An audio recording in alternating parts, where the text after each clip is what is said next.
Fala, meus amigos, tio Betinho aqui. Acho que não precisa mais me apresentar, né? Que todo mundo já sabe quem eu sou, né?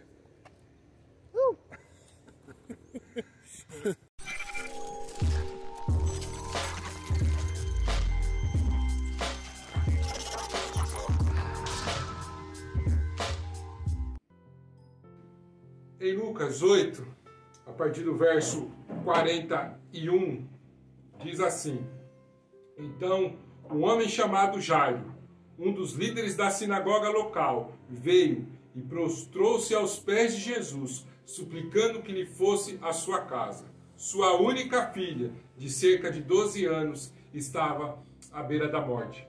Como eu disse, duas histórias interligadas a um destino. Eu não sei se você já enfrentou algum problema de saúde na sua família, onde muitas das vezes você é desenganado pelos médicos. Eu, na minha vida, já passei por algumas situações semelhantes a essa, onde os médicos falavam que eu não teria jeito, que só Deus para ter misericórdia sobre a minha vida, e hoje estou aqui para poder falar com vocês. Como a própria palavra falou, Jairo era um chefe de uma das sinagogas, e a sua filha, sua única filha, estava muito doente, à beira da morte. E ele, numa atitude assim, meio que desesperada, ele vai ao encontro de Jesus. Depois de descobrir, né, quantas maravilhas e quantas coisas que Jesus já fez na vida das pessoas naquela época.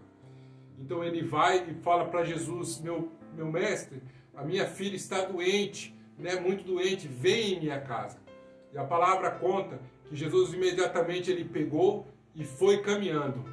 E para a gente ter uma noção e entender um pouco a história, Jesus, onde ele ia, vinha uma multidão. Seja ele indo para a casa de Lázaro, seu grande amigo, seja ele fazendo uma peregrinação, seja ele na beira do mar da Galileia, onde ele estivesse, uma grande multidão o acompanhava.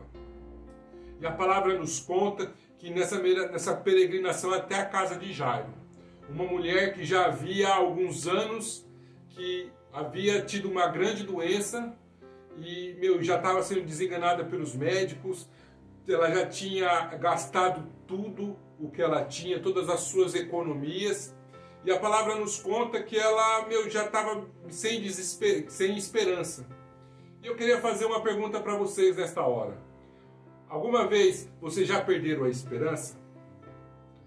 Como eu falei, a história dessa mulher, ela não conta o nome dessa mulher, ela não fala quem era ela, mas fala que ela, como eu disse, já tinha gastado todo o seu dinheiro, todas as suas economias com os médicos da época. Eu creio até que algumas das vezes os médicos enganaram ela para poder tirar mais dinheiro dela. E ela fica sabendo que Jesus iria passar perto da casa dela, porque Jesus estava indo, né, até a casa de Jairo. E numa atitude ousada, numa atitude de fé, ela enfrenta toda aquela multidão, passando por um, passando por outro, até tocar nas orlas dos vestidos de Jesus. A palavra fala que ela pensou na cabeça dela assim: se eu apenas tocar nas vestes do Mestre, eu serei curada. E quando ela enfrentou toda aquela multidão, quando ela passou por todos, na hora que ela tocou no manto de Jesus, ela foi curada imediatamente. Não teve outra coisa, não teve simpatia, não teve nada que ela tivesse que tomar. Ela simplesmente tocou nas vestes de Jesus e ela foi curada. E a palavra fala que na hora que ela toca, Jesus olha para trás e pergunta: quem me tocou?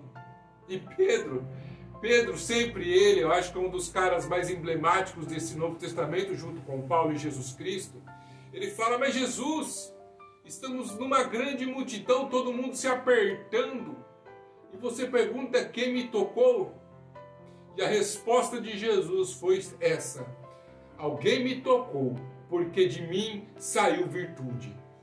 Amados, que você possa tocar nas vestes de Jesus nesta hora. Eu não sei o que você está passando, mas Jesus, ele vai te curar. Ele vai trazer uma nova história para a sua vida, como foi dessa mulher que tocou nas vestes deles. E a palavra continua dizendo que quando ela toca nas vestes, ela vê Jesus falando que dele saiu virtude.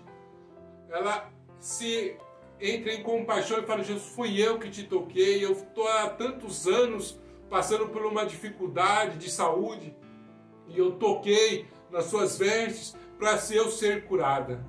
E a palavra fala que Jesus diz a ela que: filha, vá, seus pecados são perdoados e a tua fé te salvou. Então Jesus continua a peregrinação, porque a história não acabava, e tinha a filha de Jairo, tinha a filha daquele chefe da sinagoga. E a palavra nos conta que eles caminhando, eles continuando aquela peregrinação até a casa de Jairo, chega alguns mensageiros e fala para Jairo: Jairo, não incomode mais o mestre, a sua filha partiu. E Jesus, vendo aquilo ali, ele fala: não, vamos lá porque eu vou curar a menina. A menina somente está dormindo. Então a palavra, ele continua aquela peregrinação, e quando chega lá, né, todo mundo naquela alvoroço, naquela coisa, naquela papo. E a palavra nos conta que Jesus fala que era somente ele, os pais e 3 dos seus discípulos, que são aqueles que Jesus tinha mais intimidade. Né? Tem até uma musiquinha, fala que Pedro, Tiago e João no barquinho no mar da Galileia. Então Pedro, Tiago e João estavam ali dentro daquele quarto, e a menina deitada. E a palavra fala que Jesus diz àquela moça: Talita cumi, né? Menina, levante-se. E na mesma hora, aquela menina se levantou e pediu comida.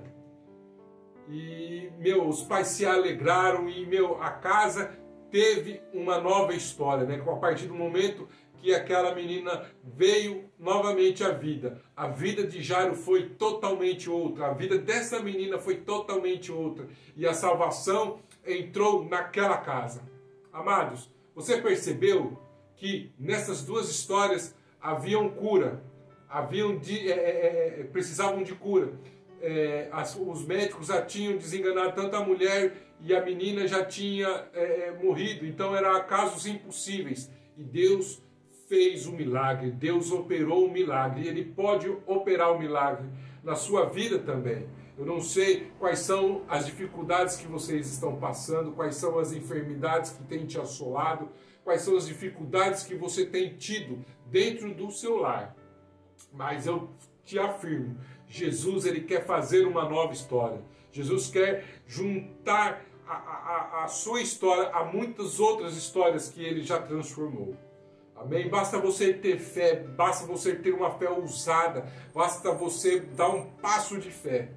Amém? Eu quero orar por você neste momento. Eu quero que você, nesse momento, quando você está aqui assistindo a este vídeo ou escutando este áudio, onde você estiver, que você possa parar por um instante, fechasse os seus olhos e colocasse diante do Pai todas as suas dificuldades, que Ele vai trazer a cura. Amém? Você crê? Então vamos orar. Senhor Jesus, nesta hora, Pai, eu quero colocar, Senhor, a vida, Senhor, de cada um dos meus irmãos e irmãs, ó Pai. Ó Pai, aprendemos, ó Deus, na história de hoje, ó Deus, que precisamos ter fé para alcançarmos a cura, para termos a nossa história transformada, como foi a história dessa mulher, como foi a história de Jairo e sua filha, Pai. Ó Deus eterno, Papai querido, que o Senhor possa ir de encontro, Senhor, a cada necessidade dos teus filhos nesta hora, Pai. Eu não sei, Senhor, quais são as enfermidades que têm assolado os teus filhos, quais são as desesperanças, ó Deus, que tem, Senhor, atacado os teus filhos, ó Deus. Mas eu creio no Senhor que cura, que transforma, que liberta e que nos leva para o céu. Ó Deus eterno, Papai querido, que o Senhor possa nesta hora descer com o teu bálsamo, Pai, seu bálsamo de cura, Senhor, e trazer, Senhor, a transformação na vida dos teus filhos, ó Pai. Ó Deus eterno, Papai querido, Deus de graça e de amor, transforma, Pai, a vida de cada um, Senhor, que eles possam ter uma vida, Senhor, totalmente diferente, ó Pai, que eles possam, Senhor, ter a sua vida, Senhor, transformadas pelo poder do teu sangue, ó Pai. Sela as minhas palavras, eu te peço neste momento, Pai, em nome do teu Pai, em nome do Filho, em nome do Espírito Santo de Deus, ó Deus. Amém. Amém, meus amados, que vocês possam ter esta mesma fé ousada, cheia de temor e tremor por Senhor Jesus. que essa situação que você esteja passando não venha te paralisar, mas que venha te dar ânimo novo para viver tudo aquilo que o Senhor tem para a sua vida. Um forte abraço e nos vemos por aí. Amém?